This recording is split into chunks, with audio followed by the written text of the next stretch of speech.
Gray, tell. Check it.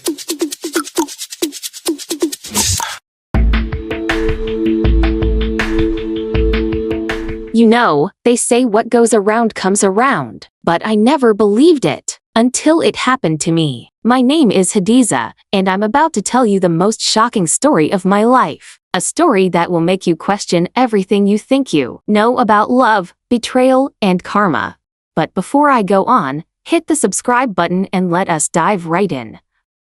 5 years ago, I was living what I thought was the worst life imaginable. Picture this me, Hadizah, a beautiful woman in her prime, married to Madu, a man who could barely put food on our table. We lived in a tiny one-room apartment in the village, with our 2 babies, Fatima, barely 3 years old, and little Ibrahim, who wasn't even walking yet. Every morning, I'd wake up to the sound of Ibrahim crying for milk we couldn't afford. Amadou would leave before sunrise, going from one odd job to another, sometimes carrying bags at the market, sometimes helping at construction sites. His hands were always rough, always dirty, and he'd come home exhausted, smelling of sweat and hard labor. I hated it. God forgive me, but I hated every single day of that life.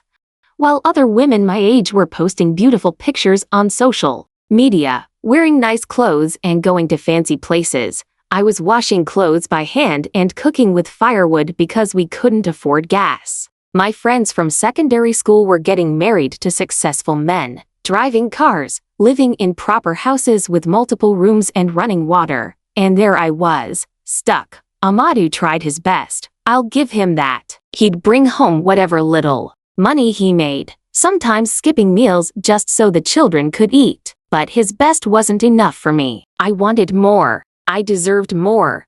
The breaking point came one evening when little Fatima fell sick with fever. We had no money for the hospital. Amadou had to beg his friends, going from house to house like a common beggar, just to get money for her treatment. I watched him swallow his pride, and instead of feeling sorry for him, I felt disgusted.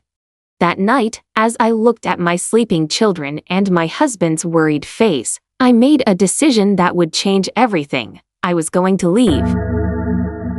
3 days later, while Amadou was out looking for work and the children were with his mother, I packed my small bag and left. Just like that. I didn't leave a note. I didn't say goodbye. I took the little money we had saved for rent and bought a bus ticket to Lagos. You should have seen the look on Amadou's face when he came home to find me gone. His mother told me later that he cried like a baby, but I didn't care. I was finally free. Lagos was everything I had dreamed of and more. The tall buildings, the busy streets, the opportunities everywhere. I got a job as a salesgirl in a boutique in Victoria Island, and slowly, my life began to change. I rented a small but decent apartment, bought new clothes, learned to speak English with an accent that made people think I was educated. I reinvented myself completely. I told everyone I met that I was single, never been married, no children. It was easy to lie when you're in a new city where nobody knows your story. Then I met Mohammed.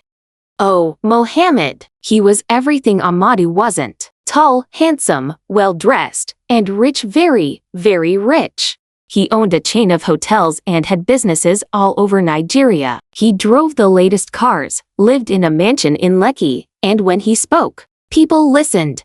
He noticed me at the boutique where I worked. I was serving a customer when this fine man walked in, wearing a designer suit that probably cost more than Amadou made in a year. Our eyes met, and I swear, it was like something from a Nollywood movie.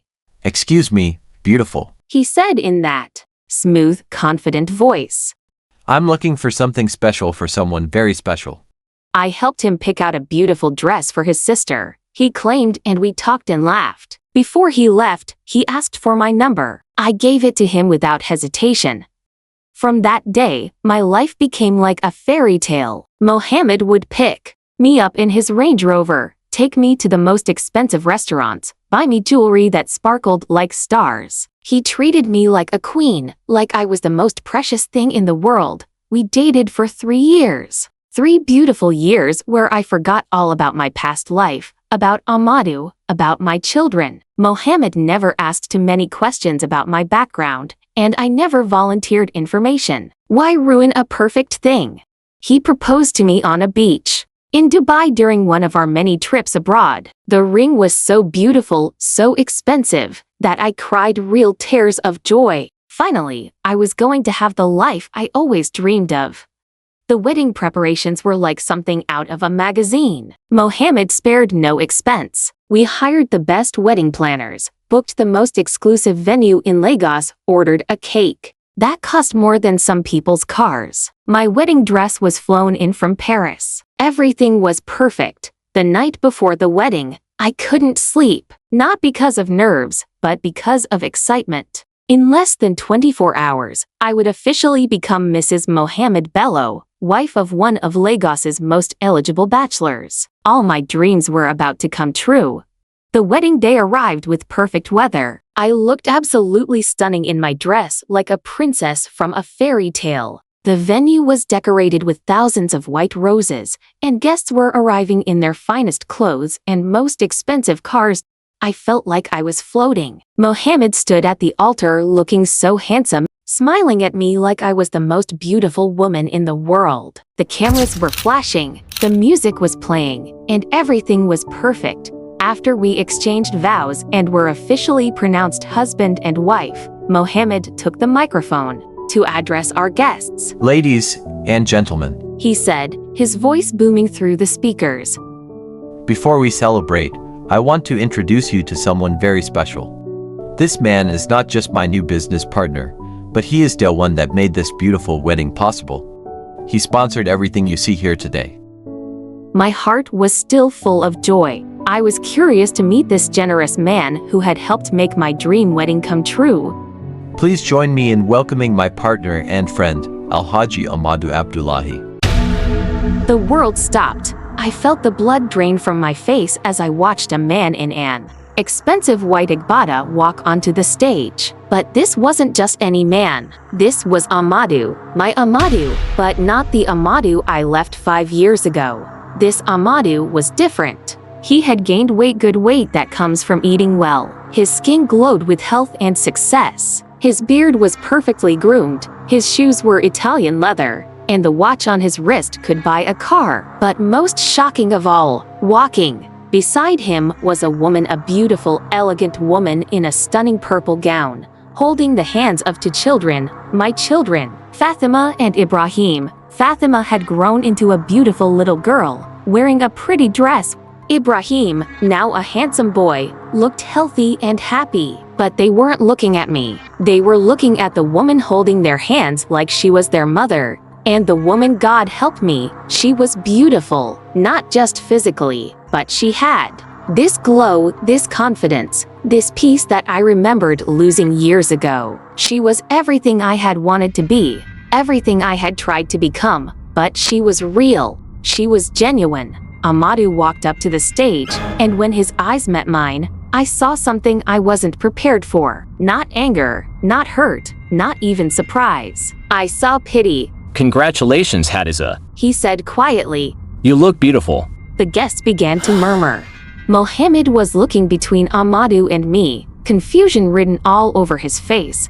Wait, Mohammed said slowly. you two know each other. Amadou looked at me for a long moment, and I knew he was giving me a chance to speak first. But I couldn't. My mouth was dry, my hands were shaking, and my perfect world was crumbling around me. Mohammed, Amadou said gently. I think there's something you should know about your bride. What do you mean? Mohammed's voice was getting louder, more confused. Hadizah is my wife. She's the mother of my children. She left us 5 years ago without a word. The silence that followed was deafening. You could hear a pin drop in that massive hall filled with hundreds of guests. The cameras that had been recording our perfect wedding were now capturing the most humiliating moment of my life. Mohammed turned to look at me, his eyes wide with shock and betrayal. Is this true? I opened my mouth to speak, but no words came out. How do you explain 5 years of lies in front of hundreds of people? How do you justify abandoning your children for a dream that was built on deception? The beautiful woman beside Amadou, his new wife, I realized, whispered something to the children and gently led them away from the stage. She didn't look at me with hatred or anger. She looked at me with something worse, understanding mixed with disappointment. Mohammed, I finally found my voice, but it came out as a whisper. I can explain. But Mohammed was already removing his wedding ring. His face, which had been full of love and joy just minutes ago, was now cold and hard. Explain what, Hadizah? That our entire relationship has been built on lies? That you're married to another man? That you have children you abandoned? The guests were beginning to leave. Some were whispering, others were staring, many were recording with their phones. My perfect wedding was turning into a public nightmare. Amadou stepped forward. Mohammed, my brother, I'm sorry you had to find out this way. If I had known she was the one you were marrying, I would have told you privately. Mohammed laughed bitterly. The irony is incredible. I've been praising you for months about how you built your fortune from nothing, how you're such a dedicated family man, how lucky your wife and children are to have you. And all this time, the woman I was planning to marry was the same woman who abandoned you. He turned back to me, his eyes filled with disgust. You left a good man and your own children for what? For money, for a lifestyle. And you lied to me for 3 years. Don't. I tried to reach for him, but he stepped back. Just don't. He said firmly. Amadou was quiet for a moment, then he spoke again. Mohammed, you're a good man. You deserve better than this. You deserve honesty, loyalty, love, real love, not the kind that comes with conditions. Mohammed nodded slowly, then looked at me one last time. Hadizah, I loved you. I would have given you everything.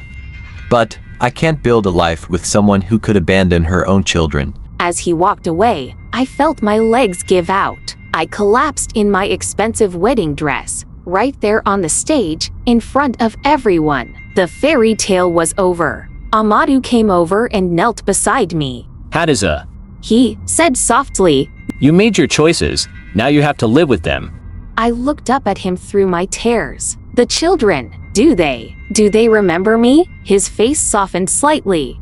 They have a mother now, a woman who has never left them, who reads them bedtime stories every night, who holds them when they're sick, who chose them every single day for the past 3 years.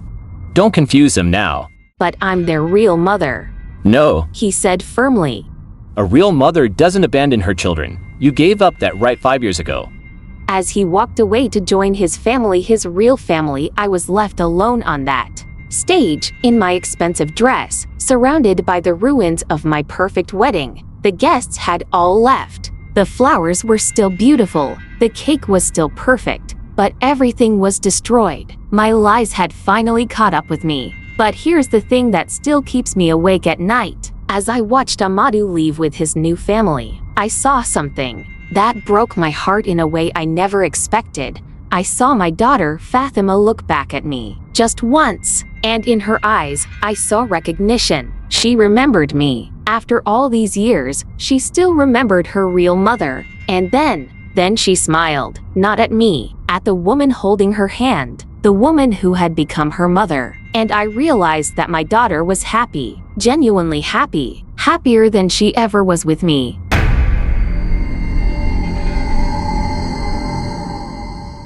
You want to know the real betrayal in this story? It wasn't what I did to Amadou. It wasn't even what I did to Mohammed. The real betrayal was what I did to myself. I betrayed my own children for a dream that turned out to be a nightmare. But here's what will blow your mind: the story doesn't end there. 3 months after that wedding disaster, I received an envelope at my small apartment. Yes, I had to move back to a small apartment because Mohammed had been paying for my fancy place. Inside that envelope was a letter from Amadou's lawyer and something that made my hands shake: divorce papers. After 5 years of being legally married to a man I abandoned, he was finally divorcing me. But that's not the shocking part. The shocking part was the second document in that envelope. It was an adoption certificate. His new wife was officially adopting my children. They were no longer going to be Fatima and Ibrahim with my last name. They were going to be completely, legally, permanently part of Amadu's new family. But here's the twist that will make your head spin. At the bottom of the adoption papers, there was a note in a child's handwriting. Thank you for letting Mama Aisha be our real mama. We love her more. It was signed by Fatima. Who was the real betrayer in this story? Was it me, for abandoning my family for a better life? Was it Amadu, for moving on and finding happiness without me? Was it Mohammed, for falling in love with a lie? Or was it life itself, for giving me exactly what I thought I wanted, only to show me what I had lost? And here's the question that haunts me every single day. What would you have done if you were me? Would you have stayed in poverty with a loving family? Or would you have chased the dream like I did? Because there's one more thing I haven't told you. Something that happened just last week that changes everything. But that's a story for another day. After all, some secrets are too dangerous to tell all at once.